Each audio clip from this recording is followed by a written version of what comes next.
এক বছর আগে ঠিক এই দিনে ৩৯ বছর বয়সে আমার বিয়ে হয় রিফাতের সাথে, যে কিনা আমার সে ৫ বছরের জুনিয়র। আর আজ সেই দিনে আমি মা হলাম এক ফুটফুটে কন্যা সন্তানের। জন্মের আগে বাবা মারা যায়, আর আমার যখন ৪ বছর বয়স তখন মাও আমাকে ছেড়ে চলে যান। অনাথ আমাকে সেদিন বুকে তুলে নিয়েছিলেন সন্তানহীন আমার মামা মামি।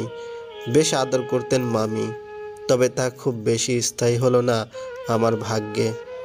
আমার বয়স যখন ১০ তখন মামা মামির কোল জুড়ে এলো রিমা। আর তখন থেকে মামি আমাকে সহ্য করতে পারতেন না।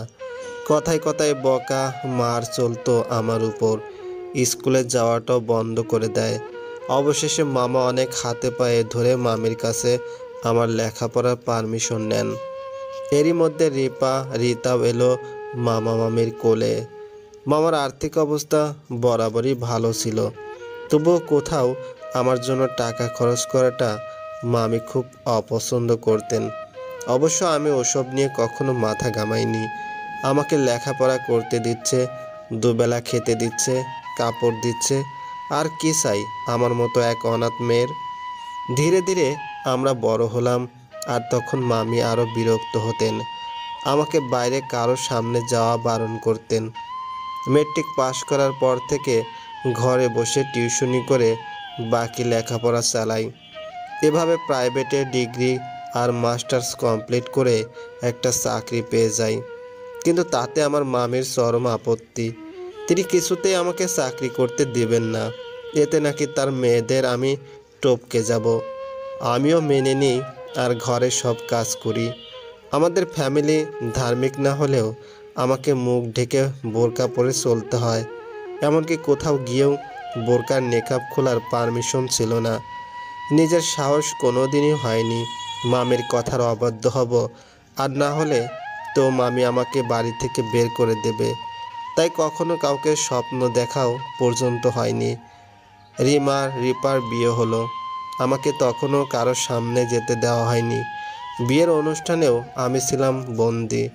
অনেক অনুরোধ করেছিলাম আমি আর মামা আমাকে বিয়ের অনুষ্ঠান উপভোগ করতে দিতে, মুখ ঢেকে বোরকা পরেই, কিন্তু মামি রাজি হননি। তবে আমার বিয়েও মামি ঠিক করে রেখেছেন। তার বিয়ের পরই আমাকে বিয়ে দেবেন তার ভাইয়ের ছেলে আদনানের সাথে, যার আগের ২ বউ চলে গেছে। আদনান ওর মা আর বোনদের অত্যাচার সহ্য করতে না পেরে মদ, জোয়া, মেয়ে মানুষ এসবই তার নেশা। লেখাপড়া মেট্রিকটাও শেষ করেনি। কোনো কাজকর্ম না করে বাবার ব্যবসার টাকায় ফুর্তি করে বেড়ায়। এমনকি আগের ২ বউয়ের ২ বাচ্চাকেও ওদের মায়ের থেকে ছিনিয়ে রেখে দিয়েছে তাদের কাছে। রিতার বিয়ের জন্য বরপক্ষ দেখতে এসেছে। ছেলে ডাক্তার, খুব বড়লোক, আর দেখতেও নাকি রাজপুত্র। আমাকে বলা হলো আমি যেন আমার রুম থেকে বের না হই, আর অভ্যাসবশত আমি সেটাই করি। হঠাৎ কেউ আমার দরজা নক করলে মামিকে ভেবে দরজা খুলে দেই। অমনি এক মধ্যবয়সী ভদ্রমহিলা রুমে ঢুকলেন, আর মামি পেছন থেকে চেল্লাচ্ছেন, আপা, এই রুমে না, আমার সাথে আসুন। কিন্তু ভদ্রমহিলা কিছু না শুনেই আমাকে জিজ্ঞাসা করে বাথরুমে ঢুকে অজু করে বের হলেন। আমি জায়নামাজ বিছিয়ে দিলাম। তিনি নামাজে বসে গেলেন, আর আমিও আরেকটা জায়নামাজ নিয়ে নামাজ সারলাম। তিনি নামাজ সেরে উঠলে আমি জায়নামাজ তুলে রাখছি। হঠাৎ খেয়াল করলাম তিনি আমার দিকে অদ্ভুতভাবে তাকিয়ে হাসছেন। আমি ঠিক বুঝতে পারছিলাম না, শুধু জিজ্ঞাসা করলাম ওনার কিছু লাগবে কি না। উনি আমাকে আমার পরিচয় জিজ্ঞাসা করলেন, আর আমিও বললাম। তখন তিনি আমাকে ড্রয়িং রুমে যাবার কথা বললে আমি মানা করি।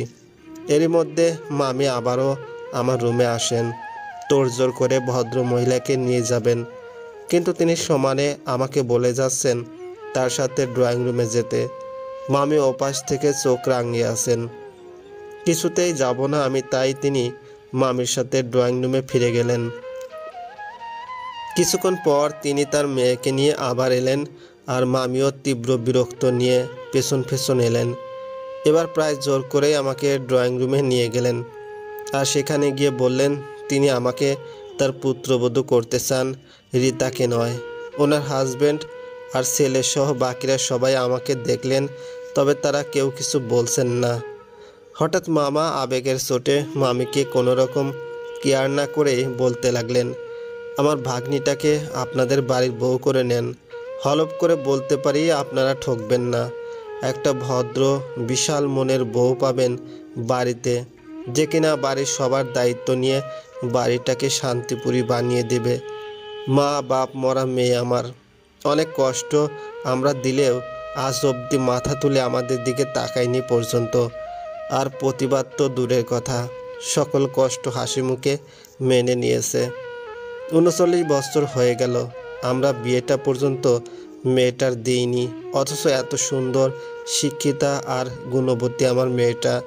কেউ দেখে বিশ্বাস করবে না ওর বয়স 39 বছর। ওর ছোট আমার মেয়েগুলো, তাদের বিয়ে দিয়েছি কিন্তু, বলে কাঁদতে লাগলেন মামা। ওদিকে মামি অগ্নি দৃষ্টিতে তাকিয়ে আছেন মামার দিকে, কিন্তু সবাই থাকার কারণে কিছু বলতে পারছেন না। আর মামাও যেন আজ বেশি রকম সাহসী হয়ে গেলেন। মামির অগ্নিচক্ষু কেয়ার করছেন না।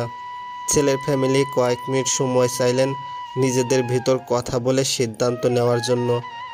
আমি আমার রুমে চলে এলাম। সবাই ড্রয়িং রুম থেকে বের হয়ে ছেলেপক্ষকে সুযোগ করে দিল কথা বলার জন্য। এদিকে মামি তো রেগে আগুন হয়ে আছেন। ডাক্তার ছেলে, তার উপর বড় লোক আর এডুকেটেড ফ্যামিলি, অথচ আমার জন্য মামির আশা ভেঙে যাচ্ছে। আমারও খুব খারাপ লাগছে যে আমার জন্য আমার ছোট বোনটার বিয়েতে ব্যাঘাত ঘটছে। একটু পরে রীতা আমার রুমে এলো, আর আমি রীতাকে দেখে ভূত দেখার মতো চমকে গেলাম। রীতা আমাকে আশ্বস্ত করলো যেন টেনশন না করি। আমি অবাক হলাম রীতার কথায়। রীতা জানালো ওরা রীতাকে পছন্দ করলেও রীতা নিজেই বিয়ে ভাঙতে ফ্যামিলিকে না জানিয়ে, কারণ রীতার একজনের সাথে অ্যাফেয়ার আছে, আর সেই ছেলেকে ছাড়া রীতা কাউকে বিয়ে করবে না। ছেলেটা স্টাডি কমপ্লিট করে 2 মাস পরেই অস্ট্রেলিয়া থেকে দেশে ফিরবে, আর তখন সে তার ফ্যামিলি নিয়ে আসবে রীতাকে বিয়ের জন্য। আমি অনেক খুশি হলাম এই ভেবে যে আমার জন্য আমার বোনটাকে কষ্ট পেতে হয়নি। আধা ঘন্টা গড়িয়ে 1.25 ঘন্টা হলো। ওই পক্ষ কেউ ফোনে কারোর সাথে কথা বলছে, আবার কেউ নিজেরা ওখানে কথা বলছেন। এর মধ্যে মামাকে তারা ডাকলেন, মামিও সাথে গেলেন। তারা জানালেন পাত্র আমার সাথে আলাদা কথা বলতে চান, কারণ তাদের আমাকে পছন্দ হয়েছে। এখন মেয়ে যদি পাত্রের সাথে কথা বলে পজিটিভ সিদ্ধান্ত দেয়, তাহলে আজই তারা ছেলেকে বিয়ে করিয়ে বউ নিয়ে বাড়ি যাবেন, আর বিয়ের যাবতীয় অনুষ্ঠান পরে তারিখ ঠিক করে করবেন। তাদের এই সিদ্ধান্ত মামি কিছুতেই মানতে পারছিলেন না। বিভিন্ন কথা বলে বিয়েটা ভাঙানোর চেষ্টা করেন, কিন্তু মামা অবিচল। মামার এই রূপ আমি আমার সারা জীবনেও দেখিনি। মামার যে জেদ বলে কিছু আছে, আমরা এই প্রথম বুঝতে পারলাম, যার ফলে মামিও আর কিছু বলতে সাহস পাননি। ছেলের সাথে আমাকে আলাদা কথা বলতে দেওয়া হয়। আমি নিজের বয়সের কথা তুলতেই তিনি বললেন, বয়স বেশি তাতে কি? আমাদের ধর্মে কি কোথাও লেখা আছে যে স্ত্রীকে অবশ্যই স্বামীর থেকে কম বয়স হতে হবে? আপনাকে আমার পছন্দ হয়েছে, এখন আমাকে যদি আপনার পছন্দ হয় তবে বিয়েটা হবে। আমি শুধু বললাম আমার সিদ্ধান্ত মামা আর মামির। অনাথ আমাকে যদি মামা মামি কোলে তুলে না নিতেন, তাহলে আজকের আমি কোথায় থাকতাম? তাই তারা যেই সিদ্ধান্ত নেবেন আমি সেটাই সম্মানের সাথে গ্রহণ করব। রিফাত সাহেব তখন বলল, সে না হয় করলেন, অন্তত এটুকু তো বলবেন আমাকে আপনার পছন্দ হয়েছে কি না। আমি তো এমন মেয়ে বিয়ে করব না যে আমাকে পছন্দ করবে না। আমি লজ্জায় যেন তাকাতে পারছি না। মনে মনে বলছি, আপনাকে অপছন্দ কেউ কি করতে পারে? আর আমার মতো মেয়ের জন্য আপনি তো স্বয়ং আশীর্বাদ, যে কোনো দিন ভাবেইনি কোনো স্বাভাবিক বিয়ে তার হবে। মুখে শুধু বললাম, আমি বলতে পারবো না। জানেন তো আমি বেশ বুদ্ধিমান, আর তাই হয়তো আমি বুঝে গিয়েছি যে আমাকেও আপনার পছন্দ হয়েছে, যেমনটা আপনাকে আমার পছন্দ হয়েছে। কি ভুল বললাম? বলল রিফাত। আমি তখনও কিছু বলতে পারিনি। লজ্জায় যেন মাথা আরও নিচু হয়ে গেল। বিয়ে হয়ে গেল আমার আর রিফাতের, একদম সাদামাঠাভাবে। তবে বিয়ের ঠিক 14 দিন পর আমার শ্বশুরবাড়িতে বিশাল রিসেপশনের আয়োজন করা হয়। খুব খুব ভালো আছি আমি আমার সংসার নিয়ে। অথচ কোনো এক সময় ভাবতাম বিয়েটা আমার জন্য নয়। অথচ আজ আমি এক কন্যার জননী, এক গর্বিত স্ত্রী আর এক সুখী পরিবারের বউ। অবশেষে আমারও বিয়ে হলো।